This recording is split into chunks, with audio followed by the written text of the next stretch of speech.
নীলসাগর এক্সপ্রেসকে দাঁড় করায় আরও একটি ট্রেন চলে যাচ্ছে রূপজান এক্সপ্রেস। আর বেশিরভাগ ট্রেন জয়দেবপুর দিয়ে ছাড়ার পরই প্রচুর স্পিডে ট্রেনে যায়, কারণ এইগুলোর মধ্যে তাদের কোনো যাত্রী থাকে না। আমরা কিন্তু এখন সেই পার্বতীপুর রেল স্টেশনে প্রবেশ করবো। ওইখান থেকে পঞ্চগড় ও চিলাহাটির রুট আলাদা হয়ে যায়। শান্তর জংশনে আসতে পারছি, কিন্তু ছবি তোলার মতো সময় নেই, কারণ ট্রেন অলরেডি সাইড আছে। আর ছবি তুলতে পারলাম না, কিন্তু দেখাই দিলাম, স্মৃতি হিসেবে রেখে দিলাম শান্তর জংশনে। আমরা এখন বাংলাদেশের সব থেকে বড় কার্ভ যেটারে বলে ঈশ্বরদী বাইপাস, যেটার অ্যাঙ্গেল হচ্ছে 360 ডিগ্রি, সেইখানে প্রবেশ করতেছি।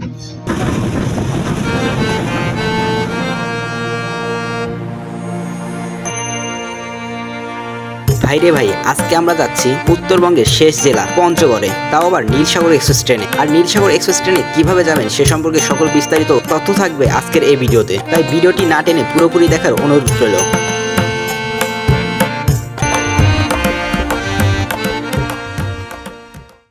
সো গাইস, আমরা এখন বর্তমানে জয়দেবপুর স্টেশনে আছি। আর আজকে এইখান থেকে সোজা যাবো চিলাহাটি পর্যন্ত, চিলাহাটি থেকে পঞ্চগড়ের উদ্দেশ্যে যাব।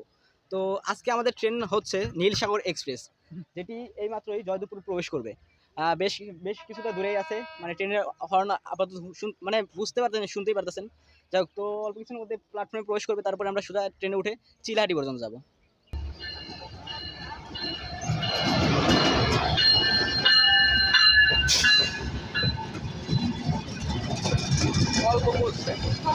আমি ভাবছিলাম চাইনিজ বগিতে বসতে পারবো, বাট আজকে ট্রেনের টিকিট কাটার পরে দেখি ইনকা বগি পড়ছে আমার। আর ইনকা বগিতে সেরকম কমফর্টেবল লাগে না, যদি চাইনিজ বগি থাকতো তাহলে অবশ্যই বেশি ভালো হতো। আর এমনিতে আমি চাইনিজ বগিটা বেশি পছন্দ করি, বাট এখানে কিন্তু লেগ স্পেসটা অনেক বেশি আছে, মোটামুটি আছে লেগ স্পেস, এটা যথেষ্টই। আর বাইরের ভিউটা মানে একটু বড় করে দেখে আপনি।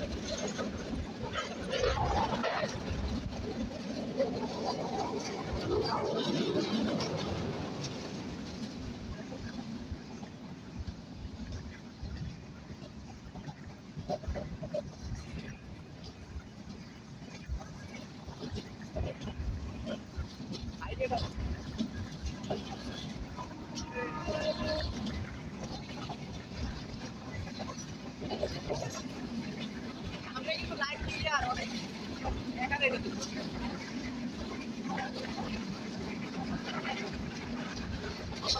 লাইট ক্লিয়ার দিয়ে আসলে কিন্তু এখানে বেশি কষ্ট।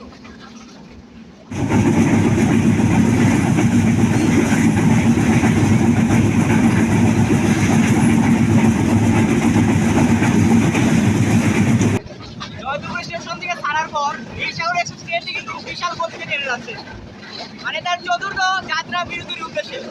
চতুর্থ যাত্রা বিরতি হচ্ছে বঙ্গবন্ধু সেতুর পার। আর বেশিরভাগ ট্রেন জয়দেবপুর থেকে ছাড়ার পরই প্রচুর স্পিডে ট্রেনে যায়, কারণ এইগুলোর মধ্যে তাদের কোনো যাত্রা থাকে না। আর সামনে হচ্ছে টাঙ্গাইল রেল স্টেশন, হয়তো বা ওখানে একটা টেকনিক্যাল স্টপেজ দিতে পারে, প্রচুর নয়েজ।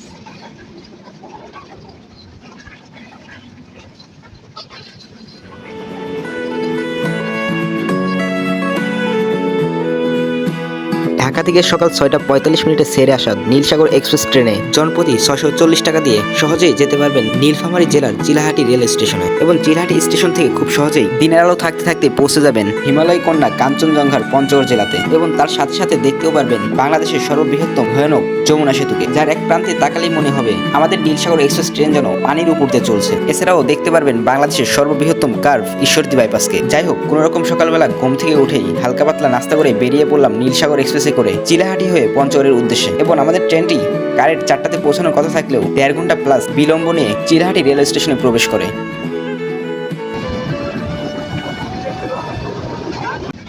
আমার জেলার সিরাজগঞ্জের আমার হোম স্টেশন, এখানে কোনো যাত্রা বিরতি নেই, নাইলে নেমে যেতে পারতাম। হয়তো বা যাত্রা বিরতি থাকতে পারে, কারণ ট্রেন অনেক স্লো হয়ে গেছে।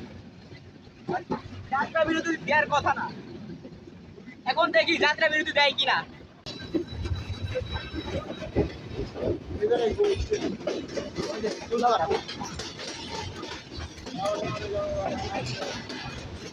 দাঁড়ানোর কথা না, দাঁড়াইলে একটা সময় বুঝতে না। লাল পাতাটা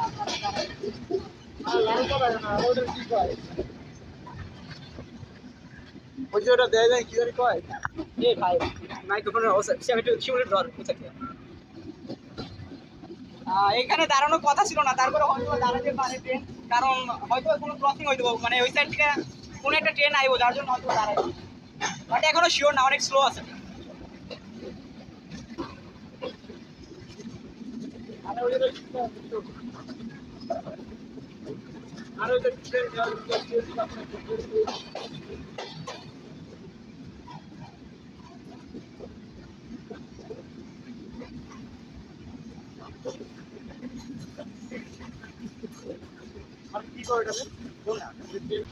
আমরা এখন বাংলাদেশের সব থেকে বড় কার্ভ যেটারে বলে ঈশ্বরদী বাইপাস, যেটার অ্যাঙ্গেল হচ্ছে 360 ডিগ্রি, সেইখানে প্রবেশ করতেছে।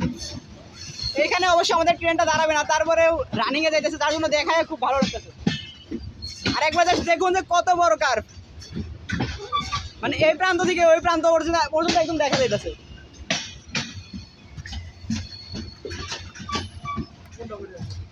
সব থেকে বড় কার্ভ এটা।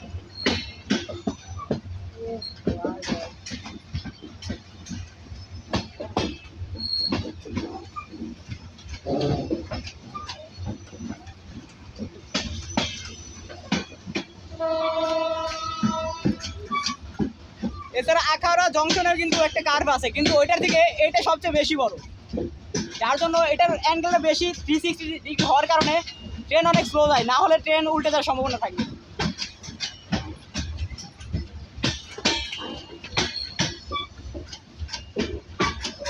আর দেখুন একবার কত মানুষ ভিডিও করতেছে কার্ভটারে।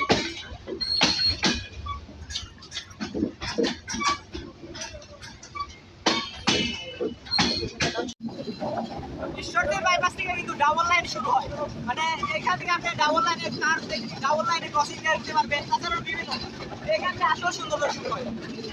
মানে ঢাকা অব্দি তো অনেকে দেখায়, বাট এখান থেকে কিন্তু বেশিরভাগ মানুষ দেখায় না।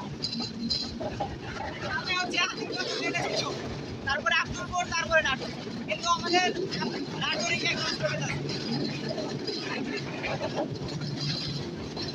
আব্দুলপুর আসার পরে এই সাইডটা দেখতে পাচ্ছেন, ওই লাইনটা হচ্ছে রাজশাহী অভিমুখী গেছে, মানে ওইখান থেকে রাজশাহী আসে।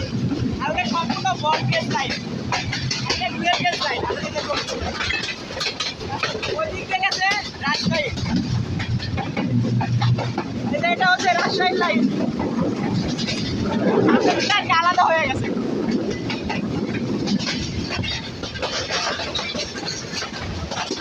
কত দূরত্ব ভ্রমণ করবেন তত কিছু শিখতে পারবেন, তত ভালো লাগবে। দেখুন এটা একদম সম্পূর্ণ গর্বের। আপনাদের একটা কথাই বলবো, বেশি বেশি করে ভ্রমণ করবেন, তাহলে অনেক কিছু শিখতে পারবেন।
রানীনগরে আমাদের ট্রেন নীলসাগর এক্সপ্রেসকে দাঁড় করা, আরও একটি ট্রেন চলে যাচ্ছে, বাট নাম জানি নাই,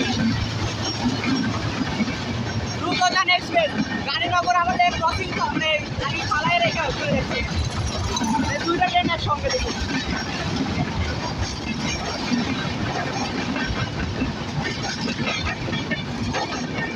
যাক আমাদের ট্রেনটা এখন ছেড়ে দেবে, আমরা ট্রেনে উঠে পড়ি, তাহলে আবার ট্রেন মিস করবো।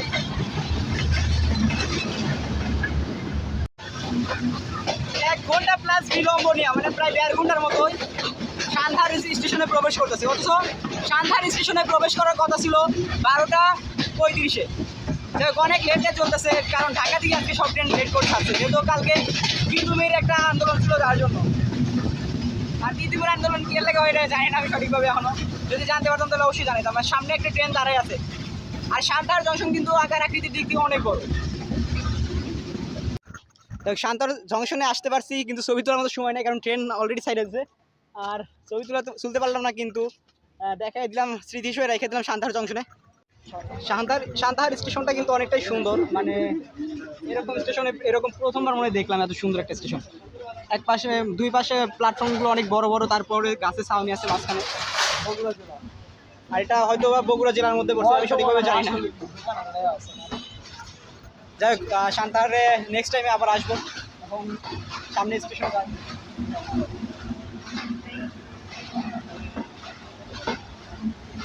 সান্তাহার স্টেশনটা কিন্তু অনেক বড়, কিন্তু জংশন এটাই।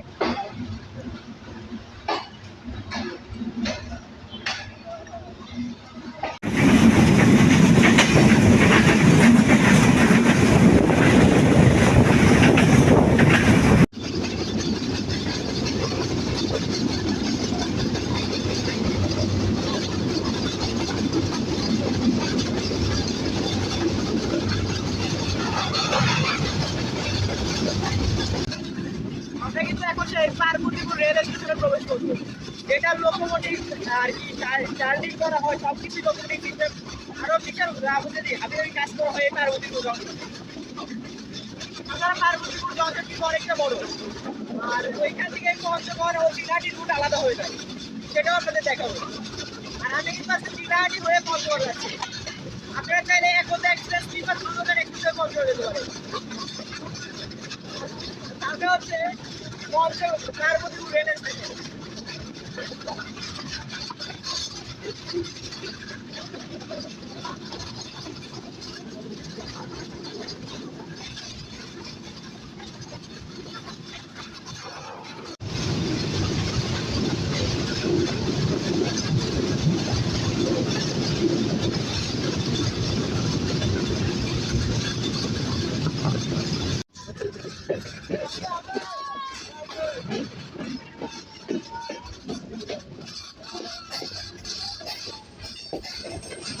প্রথমবারের মতো পার্বতীপুর জংশনে পা রাখতে যাচ্ছে। এর আগে শুধু ভিডিওতে দেখছি, কিন্তু আজকে নিজেই এই পার্বতীপুর জংশনে চলে আসলাম।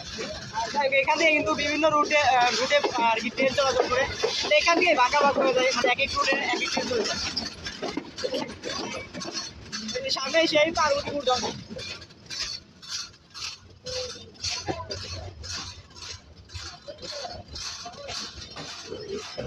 আমি কিন্তু একদম সম্পূর্ণভাবে আজকে পার্বতীপুর জংশনে পা রাখছি।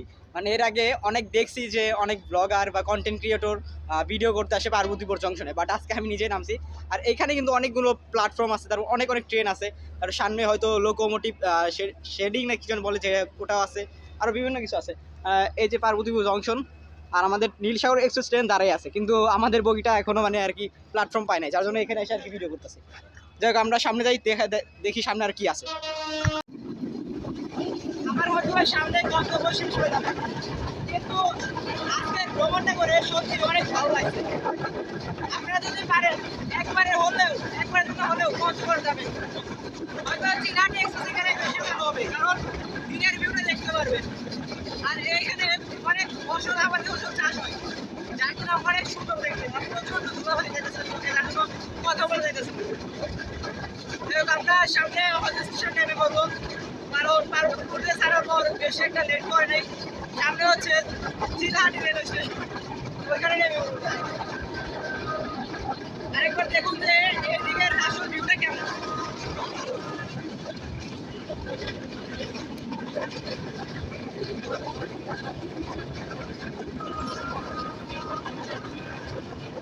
আমরা কিন্তু একদম 12 থেকে 13 ঘন্টার মতো জার্নি করে চিলাহাটি স্টেশনে পৌঁছাতে পারছি। এই যে সেই চিলাহাটি রেল স্টেশন। আর অনেকটাই লেট করছে মোটামুটি ট্রেন আজকে। যাই হোক, এখান থেকে এখন আমরা চলে যাবো পঞ্চগড়ের উদ্দেশ্যে, মানে পঞ্চগড়ের গাড়ি ধরতে হবো। প্রায় এখনও 2-3 ঘন্টা মানে জার্নি করতে হবো, টোটাল 8টা সাড়ে 8টা বাজবো। আর আজকে ভিডিওটা এখানে শেষ করতে হইতেছে, কারণ অনেক ক্লান্ত। তারপরে সারাদিন সেই সকালে খেয়ে বেরোছি, দুপুরে খাইতে পারিনি, যার জন্য আরও তো আজকে ভিডিওটা এই পর্যন্ত থাকবে, সবাই ভালো থাকবেন, সুস্থ থাকবেন, আর আমার চ্যানেলটিকে অবশ্যই সাবস্ক্রাইব করবেন।